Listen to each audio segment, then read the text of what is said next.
Hello, everybody, and welcome to The Adult Chair on rashpixel.fm. I'm Pete Wright, and I am thrilled to be here again with Michelle Chalfant. Hello, Michelle. Hi, Pete. I'm pretty excited about this conversation today, although as with many conversations that I have on this show with you and our guests, I feel like they're directed directly at me, and that always makes me nervous. Is that a thing I need to work on? No, when we have guests, I feel the same way. Like Truly. It's all about us. Truly. We are talking about relationships today, and we have one of the most prolific writers, thinkers, and practitioners on the subject here to help us. Before we dig in, make sure you head over to theadultchair.com to learn more about this show. Subscribe for free by signing up to our mailing list, or you can find us anywhere the finer podcasts are served with a quick search for The Adult Chair. You can always join the conversation on Facebook or Twitter. We would love to hear from you, especially in our private Facebook group, The Adult Chair. It's continuing to grow and thrive. Thank you all for your participation and your vulnerability there. All right, let's dig in here. Gay Hendricks has been a pioneer in the field of body intelligence and conscious loving for over 40 years. She is the co-author of 12 books, including the best-selling Conscious Loving, At the Speed of Life and Conscious Loving Ever After, How to Create Thriving Relationship at Midlife and Beyond.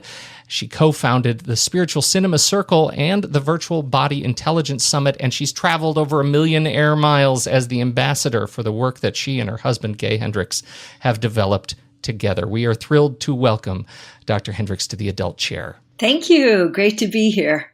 We are, again, so excited to have you because when we talk about the adult chair all the time, and when we live in the healthiest version of ourselves, we are living in what we call the adult chair.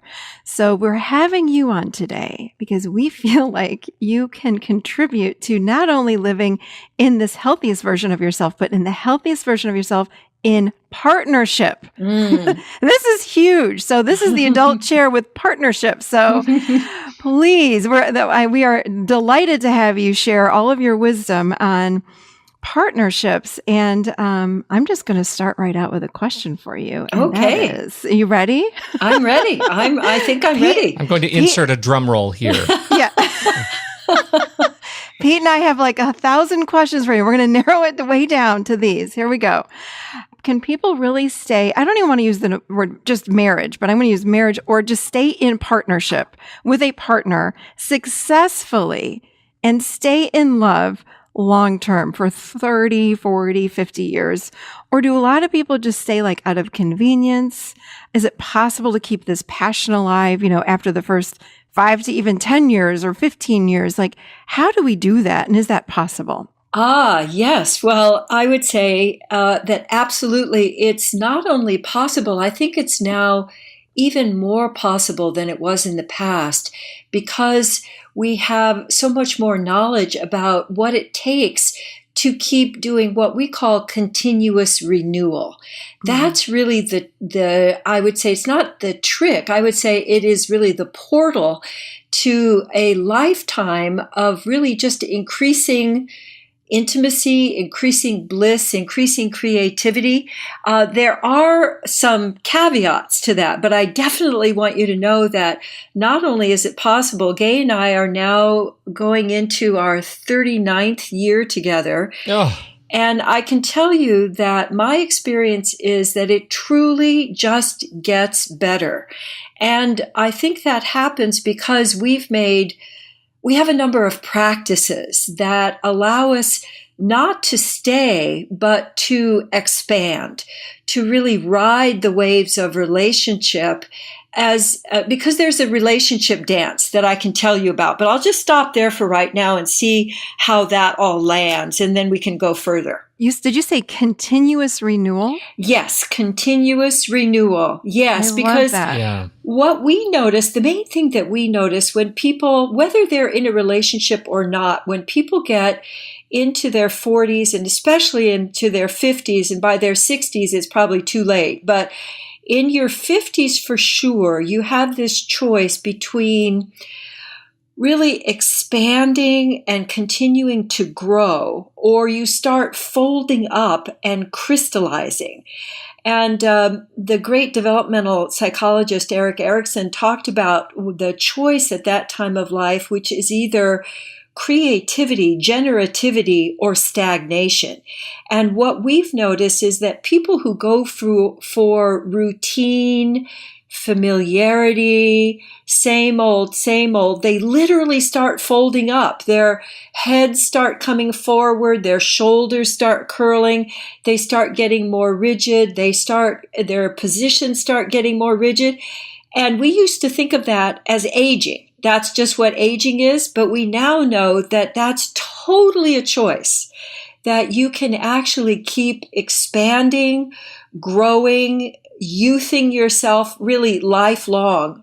Gay and I right now, he's 72 and I'm just about to become 69, and both of us are more fit, happier, definitely having better sex than ever, and enjoying each other and enjoying each other's creativity more than ever.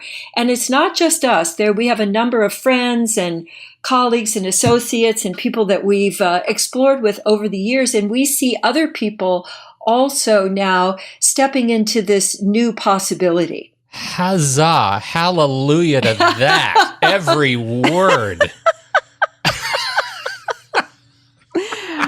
Can I ask a quick question? This is what I'm thinking of. First. I know, but it's super relevant. Now. All right. Don't make me take you to the mat, Michelle. Okay, look. So, how much does your immediate sort of cultural environment impact your ability to youth yourself? Like, I'm going to be using that a lot. I'm going to youth the heck out of them. I love using that as a verb. I do too. It is delightful. But I'm in a place right now where, I mean, here my wife and I are in a wonderful relationship. I would define it using the same kinds of words that you would, and yet the sound of divorce around us is deafening. Because we are in that, we've been married 18 years, and we are now seeing it. It almost feels like the first wave of our peer group is starting to lose sort of, I don't know if it's interest in one another. They're starting to sort of explore. How much does that sort of cultural environment or cultural surrounding impact your ability to keep yourself thinking in a youthful way about your own relationship? Now, that's such an interesting question, Pete, because it has to do with, I think, one of the fundamental changes that needs to happen in our society.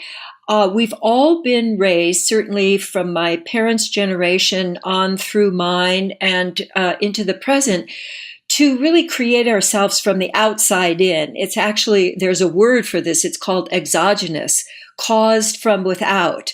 And the culture wants us to look for approval and for acceptance and for standards out there, not inside ourselves. And we, that is Gay and I, are in the process of creating an endogenous world that is caused from within, where I really know that I am the creator of my world.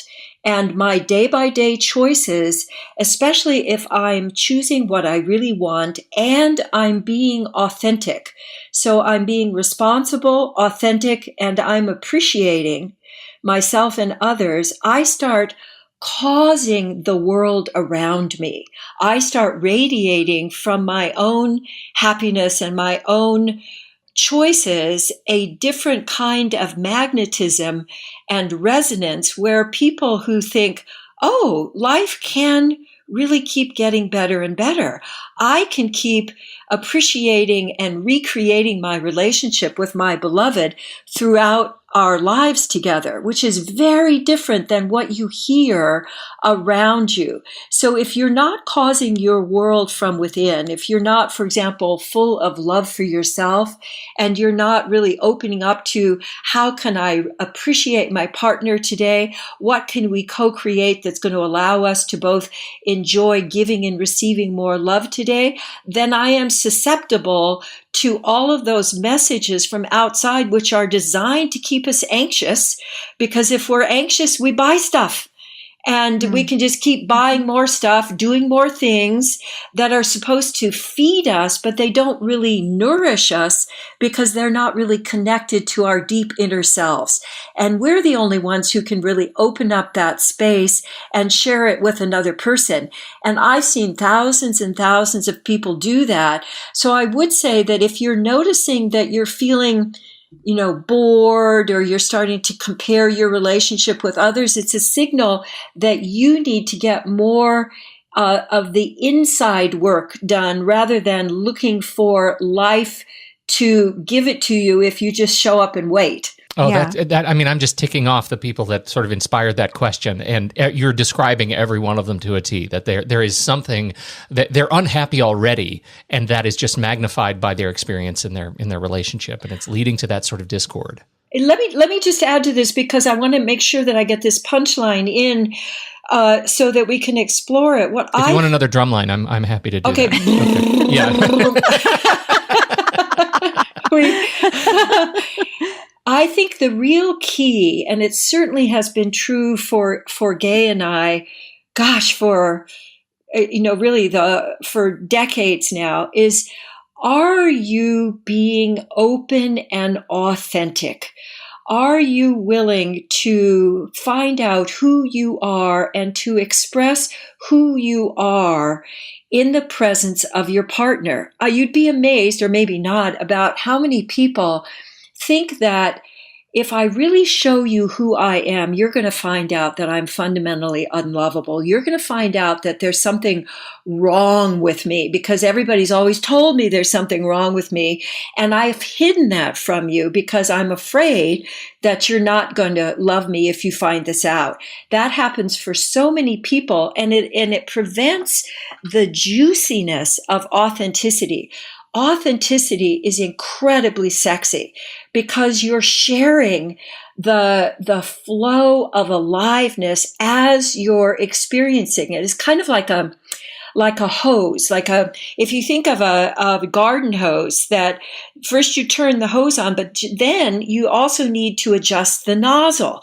So if you've got flow coming through, like you're feeling happy or you're feeling anything, because all flow comes out of the same faucet, but you tighten down the nozzle by withholding, by concealing, then you don't get that free flow of juiciness through you that also shows up for your partner. So if you're being juicy, it is actually really the sexiest thing that you can do. And when you have secrets and you conceal, it's the number one thing that people do that makes their relationships boring. Having secrets? Yeah. Wow. I'm listening to you talk about being open and authentic, and I agree with you. Most people don't know how to do that. They don't know how to do that. And we get distracted, it seems like, from that by getting married. That's the typical couple, let's just say. They get married, so we're planning the wedding, and then we're buying the house, and then we're having kids. Yeah, we're doing all that external stuff. Yes. Exactly. It's a distraction from the inside. And then, Pete, in the 40s, I saw the same thing right around the age of 40. It's like, wait a minute, divorce, because the kids are old enough. They're more independent. They don't need us. So then we're stuck with us. We're stuck with what's on the inside. Doesn't feel good. So then we think, oh, we might need a new partner. That will make me feel better. But it doesn't. No, it doesn't. It doesn't, because we take us with us. So there's still that inauthentic, not open part. So it's also, Michelle, that people have put all their attention on building on the outside. Yes. So rather than building between them, and it starts with something as simple as being able to describe what you're experiencing. You'd be amazed how many people, when I say, what's going on for you right now, they'll say either, I don't know, or nothing, or, well, gosh, I'm thinking that. So they'll go to their heads rather than going to their whole body experience. And so we teach people how to recognize, first of all, body sensations, because they're an incredible portal to your inner world. And when you start opening up to the inner frontier, that's every bit as exciting, fascinating, full of discoveries as the outer world.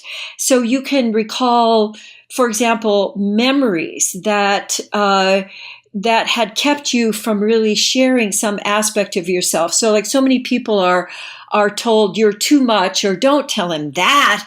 Oh gosh, don't share that. You're just going to be too much. But that's what's really where the juiciness comes from. Saying something just as simple as, I just felt a big shiver run up the front of my body. Now, you don't have to explain it. We always think we have to have it packaged up. We have to know what it means. But that's what our minds like to do. Your aliveness comes from being in touch with all of those sensations, the inner images that you have, the memories that come up, the way that you're listening to your partner, all of those are whole body activities. So the more you learn how to be present and describe your experience from your whole body, the juicier your relationship gets. So what advice could you give people that are kind of feeling stuck? They might even be thinking of the big D word. Yes. And, they're just listening to this show today and they're thinking, okay, I'm in that place that they're talking about. I'm looking outside myself. I'm not really sure what's going on inside of myself. Yeah. How can they start to make that shift inward? What could you offer? Just a few ideas for people listening. Sure. I'd be happy to. Well, I have a big idea and then some practical ideas. So the big idea is to create a new co-commitment with each other. You're creating a new agreement. And here are some examples of what you might commit to. I commit to expanding my ability every day to give and receive more love with you. So that would be one. Another one would be, I am willing to see you as my partner and ally as we move into recreating our relationship. So whatever it is that you're most interested in, get a commitment. Both of you step into that. It's like both of you stepping into that original agreement so if you're married where you turned and faced each other and you exchanged your vows, this would be turning to face each other and recreating your connection. So that's the big thing I would recommend to people so that you really understand then if both people are interested, both people are wanting to create and recreate their relationship to make it even better. And then on a practical level, there are a couple of things that are really, really important. Number one is to increase the level of your appreciations. And in our book, Conscious Loving Ever After, at the back of it, we have an appreciation interview that you can do with your partner, which I'd highly recommend because it allows you to customize your appreciation. We find that most people do what we call fly-by appreciations, the love you babe as you're going out the door, which doesn't really land for everybody. And it also doesn't create anything new. We get into routines in our communications with each other, which can be really deadening. So when you learn, like, for example, Gay, my husband, loves to be appreciated for something new that he's been creating. So he'll read to me from a new book that he's writing, and I can say something like, oh, I can hear some new nuances in the way that Sir Errol has been relating to his housekeeper.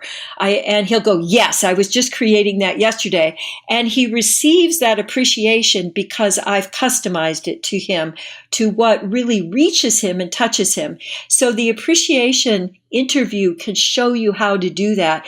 But even if you're awkward and you don't really know quite what to do, just you're committing to increasing your number of appreciations so they outnumber your criticisms or your eye rolls or your deep sighs or your complaints by at least 5-1. That's the science. That's going to create a thriving relationship. And if you just did that, it's going to make a big difference. And it can make it right away because appreciation doesn't cost you anything and it puts money in the emotional bank that you can draw on for later. The other practical thing I encourage people to do is that when you get into those interactions where you're doing the same old stuff with each other, which is usually blame and criticism, I invite people to drop the words out and continue their conversation with the sound ah and gestures. Oh, I love that. So you just have an ah, ah, ah, ah, ah, and pretty soon people do just what you're doing. They start laughing. Mm-hmm. And you realize, oh, we've just gotten caught in this merry-go-round. You get refreshed by surprising each other in a new way, rather than people get into these communication interlocks that anybody around you sees and hears. Oh boy, this has been going on for a long time, but usually the people themselves don't. And so if you will just do those few things, that can make a really big difference for you right away. I have so many questions going through my head. I'm like, ah! Okay. I'm thinking of my clients as a therapist, and I'm sitting here thinking about my clients on my couch right now going, okay, intimacy. So I love what you're saying. What you are suggesting is to help people to get inside and to become more conscious. Okay. Yes. And I can hear my men, mostly men, I'm not going to say it's all, but mostly men saying, if I were to offer this, and they would say, but what about the intimacy? And there are women that would say the same thing. Like, I want more sex. And when they talk about, well, I want this or I want that, but they're going to say to me, we're not having sex enough. And I have done polls. I swear I have asked, I remember going to a dinner party a couple years ago, and I asked all the women in the room, how often do you have sex? How often do you have sex? And I was blown away. And they're all in their 40s, and they said this very similar things. One of them had sex, I think, every day or every other day, or else her husband would be mad. Another one hadn't had sex in a couple of years. Another one, most of them were not having very much sex, or it was out of that routine Saturday morning sex. Right. And they resented their husbands after, of course. and they're angry about it because there's no inner connection. So, and also they're concealing, you see. Right. Yeah. But the men would say, I connect physically. And the women would say, well, I connect emotionally. What do you want me to do? And the men would say, well, I don't know how to do what she wants me to do if she would just have more sex. So what do you say to people that would ask you that question? Well, I say that you can both have what you want. Okay. What we found is that real intimacy is so enhanced by being authentic. When people say something that's true, see, it opens up any static, any like padding between you where you've encountered each other like through, that both of you behind glass bowls, so that you can't really have the direct electric zap of actually being in touch with each other. So I would say to the men, if you genuinely appreciate your partner, and you let yourself also create non-sexual touch, because that's the way that you can bridge for women the emotional need. So there's science now behind the 20-second hug, for example. Yes, I've read that. You get the oxytocin. That's your emotional connection. So if you will take the time to cuddle, to hug, to rub your partner's shoulders or feet, that is going to get you to sex more quickly than nagging or cajoling or demanding. So that's for the men. For the women, I would say that if you're not interested in sex, that there's something that's clogged up in you. You can get to that also by opening up to, what do I want, and in all areas, what do I really want right now, and what do I not want, and starting to initiate. So this is an area that I really recommend that people shake up their routines. Everything from, are you the one who always waits for sex to be initiated and then you comply? Well, time for you to initiate, and to initiate in some ways that would be fun for you.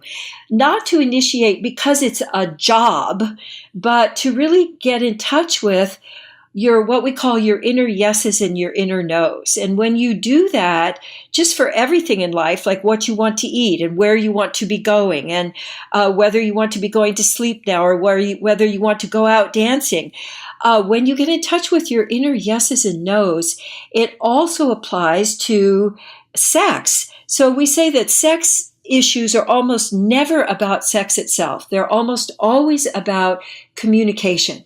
And if you're initiating, you're changing things up because you're interested in connecting, that really can spark all kinds of new discoveries in sex, fun, humor, playing different roles, wearing different clothes, just playing with each other, because we make sex work. If you let sex also be play. So like, for example, saying, okay, well, this week, or this time, let's have you lead and we'll do it exactly the way you want to. And next time it'll be my turn.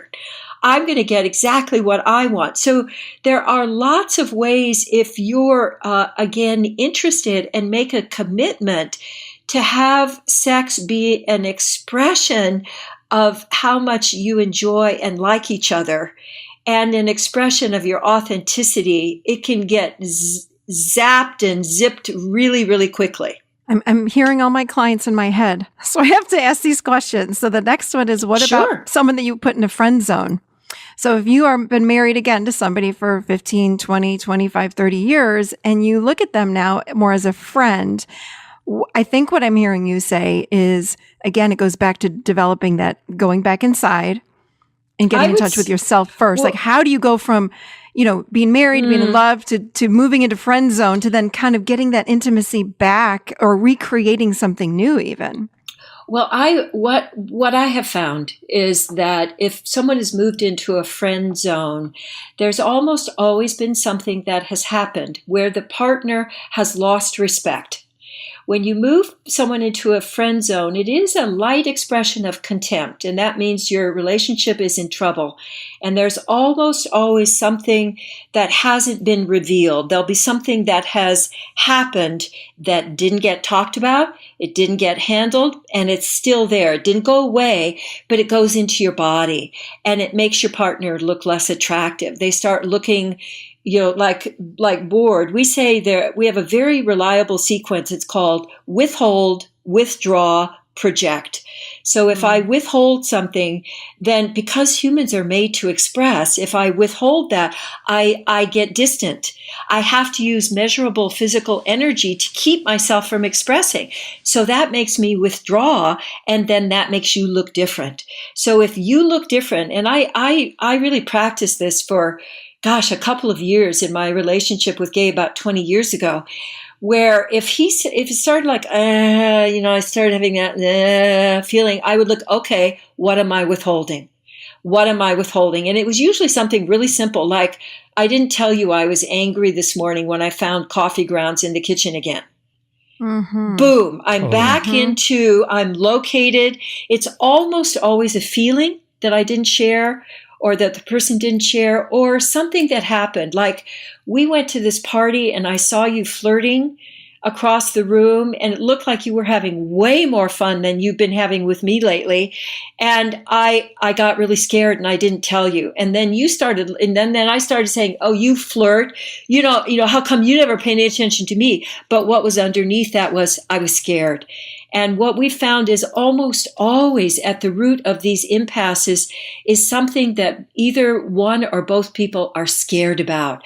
And when you reveal that opens to intimacy, because you're literally opening your belly to to the other. And that kind of vulnerability is incredibly attractive, where the person then remembers, oh, I remember you. I remember why I fell in love with you. And then you can rebuild your relationship from that sense of true intimacy and connection. I think that you're so right about that vulnerability. And for men, I think they have a harder time really expressing what they're feeling on the inside. But well, they're not taught to. Exactly. I mean, even women are not taught to, let's face it, but men for sure. For sure. But I have found with my own husband. I'm right here, you guys. Come on. Sorry. Those men, those men that are out there. Men, Katie. If we could only hear from a man in person so we could find out what they think. Can I just add one thing, though, because this is really important. Even though we haven't been taught some of these things, we haven't been taught how to have these conversations at this level, how to open up.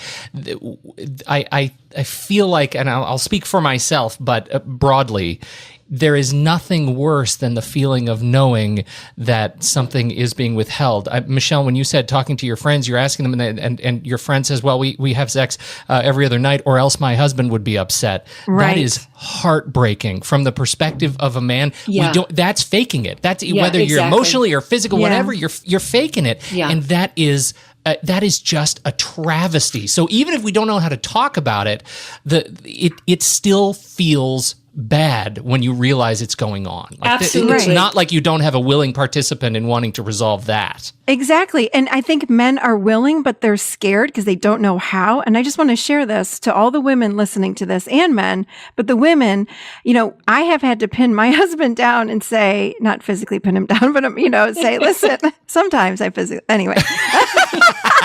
But that's another story. That's for another show. But anyway, no, but when he's really emotionally off about something, and he's not great at sharing. He's getting so much better, but he's not great. But being married to me, I do ask him. And the times that he's been really open and vulnerable, and I'll say to him, Graham, tell me what's going on. I just really want to know what's going on. And he shared with me something like, well, I was really scared when you said blah, blah, blah. Or, I felt like a little boy when you yelled at me. And he doesn't talk like that all the time. But when he does, what's amazing to me is that I feel closer to him. Exactly. And I've said this to him so many times. I'm like, please keep opening up, because I felt suddenly head over heels in love when you told me you felt like you were scared and like a little boy and like I was going to leave. Like, whoa, I had no idea. Because we would think, we want the men to be big and strong and take care of us and all this. But no, we don't. In reality, well, I mean, again, that's what we would think. Like we want the caveman, right? That's but it's from not the true. outside. That's what society wants you to think. But you're giving such a great example, Michelle, of the intimacy that blooms with authenticity. The other thing that's occurring to me that I have found incredibly useful, and that I want to suggest to everybody, but especially if you find that your partner, is less experienced with sharing what's really going on inside, is you in your listening can actually create an opening for them to share in a specific way that I like to have people do, which is called the story I'm making up is. Yes. Yes. So yes. if and from the early days, I'd come in and I'd see Gay's brow furrowed, and before I learned how to do this, I would just react to that. I would make up a story, but I wouldn't tell him. And then I would just, the story I was making up that he was mad at me. And so I'd go running around the house trying to do things to make things better so that he wouldn't be mad at me, but I wouldn't have shared with him. So just the simple thing of, I noticed that your brow is furrowed, and the story I'm making up is that you're angry at me. Boom. Katie, you're using adult chair language. I love it. That's something that I say all the time. This is right in line with this adult chair work. Yeah, it's being authentic. It's saying, I'm making up a story about blah, blah, blah. When you say, yes, that's perfect. I love it. Love it, love it. And it really bridges between what is actually going on, and it keeps it from going underground and becoming something that's concealed. Yes. And it doesn't have to be a big deal. It can be something really, really simple. Like I heard you sigh, and I was just wondering if you were upset about anything. So, or the story I'm making up is that you're upset, and for me, for years, I go, and it's my fault. So the story I'm making up is it's my fault. Right. And to be able to just kind of jumpstart conversations, very soon, people, both partners will really get how much closeness and intimacy gets created by doing that. And then it gives them confidence to keep practicing, because it is a practice.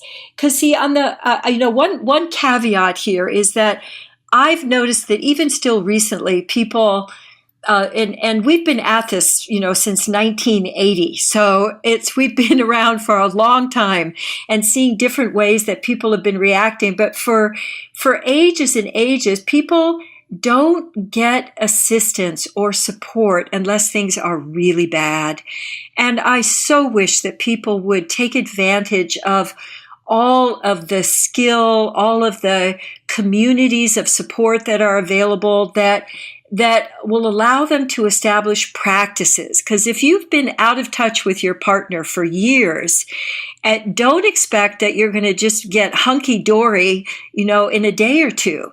But what you can learn are really valuable practices that work, that can recreate your intimacy and deepen your intimacy and allow you to have more fun and more play and enjoyment with each other, because otherwise it's just work. I think that anyone that is getting married needs to read Conscious Loving and just learn this. We're not taught these things. And unfortunately, we don't reach for them until there's a problem. Exactly. That's what I'm saying is that, and I've been heartened by young couples, asking us for recommendations and, doing marriage counseling before they even get married, and reading Conscious Loving, or even Conscious Loving Ever After for those folks who are getting married for maybe the second or the third time.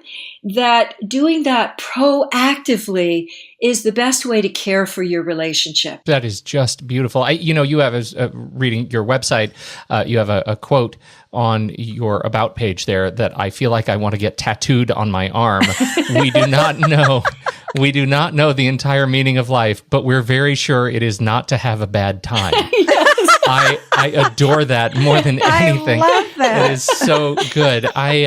This has been a wonderful conversation. I want to be super respectful of your time. I know you have a hard stop here, but before we wrap up, where would you like us to send people who want to learn more about your work and your work with Gay? Thank you. Well, there are two places that would be the best places to start. One is in our website, Hendricks.com, which is HENDRICKS.com, where you'll find all kinds of resources, videos, free videos, suggestions for your relationship.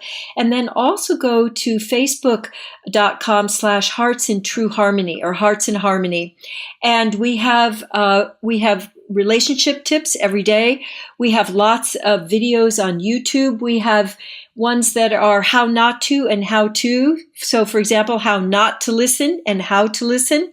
So you can find, we have a YouTube channel. Hendricks Institute has a YouTube channel, but you can also get to those videos from our Facebook page. I will put links to all of those resources in the show notes. Just swipe over in your mobile podcast device, and you'll see all those links. You can tap and jump right over there. Katie Hendricks, you are just delightful and generous. Thank you so much for your time and insight. I hope you come back. I have another question that's going to spawn another hour conversation, so I'm going to hold it. Okay. But I hope you'll come back and join us again sometime. Oh, thank you. It would be my great pleasure. Anytime. Thank you, everybody. On behalf of our guest, Katie Hendricks and Michelle Chalfant, I'm Pete Wright, and we'll catch you next week right here, seated firmly in the adult chair.